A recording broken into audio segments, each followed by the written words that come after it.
बहुत समय पहले की बात है। एक घमंडी और शक्तिशाली असुर राजा था हिरण्यकश्यप। उसने कठोर तप करके वरदान पाया था कि उसे कोई देवता, मनुष्य या पशु आसानी से मार नहीं सकता। इस वरदान के घमंड में उसने खुद को भगवान मान लिया और अपने राज्य में आदेश दिया, सब लोग मेरी ही पूजा करेंगे। लेकिन उसके ही घर में एक छोटा सा बालक था।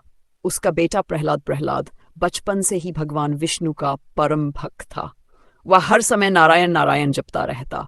ये बात हिरण्यकश्यप को बिल्कुल पसंद नहीं थी।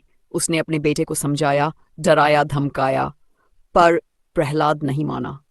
गुस्से में आकर हिरण्यकश्यप ने प्रहलाद को मारने के कई प्रयास किए। कभी उसे ऊंचाई से गिरवाया, कभी हाथियों से कुचलवाने की कोशिश की, कभी जहरीले सांपों के बीच डाल दिया, पर हर बार भगवान विष्णु की कृपा से प्रहलाद बच गया। आखिरकार हिरण्यकश्यप ने अपनी बहन होलिका को बुलाया।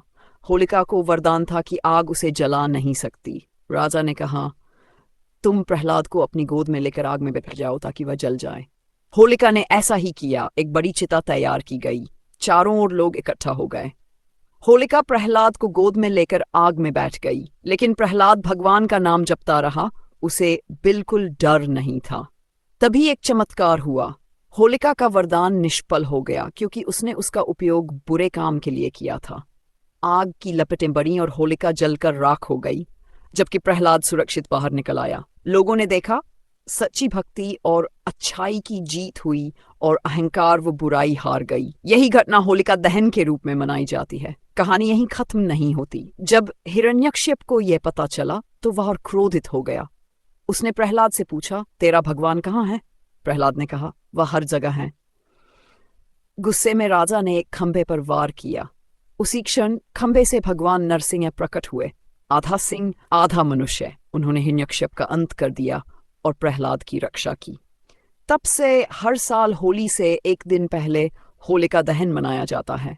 लोग लकड़ियां और उपले जमा करके अग्नि जलाते हैं, बुराई के अंत और अच्छाई की जीत का प्रतीक मानते हैं।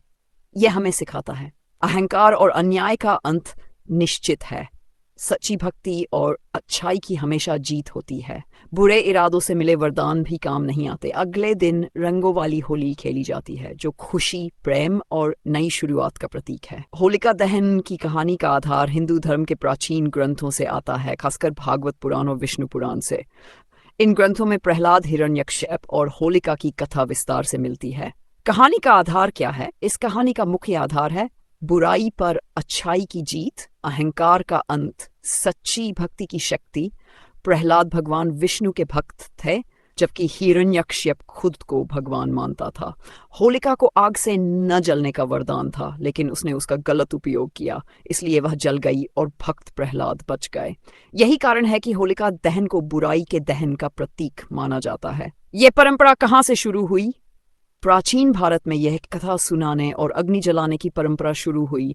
गांवों में लोग लकड़ी और उपले जलाकर इस घटना को याद करते थे। धीरे धीरे यह त्योहार पूरे भारत में फैल गया। इसका असली रहस्य क्या माना जाता है? धार्मिक मान्यता के अनुसार भगवान अपने भक्त की हमेशा रक्षा करते हैं। वरदान भी गलत काम में काम नहीं आता। सच्चाई और विश्वास सबसे बड़ी शक्ति है।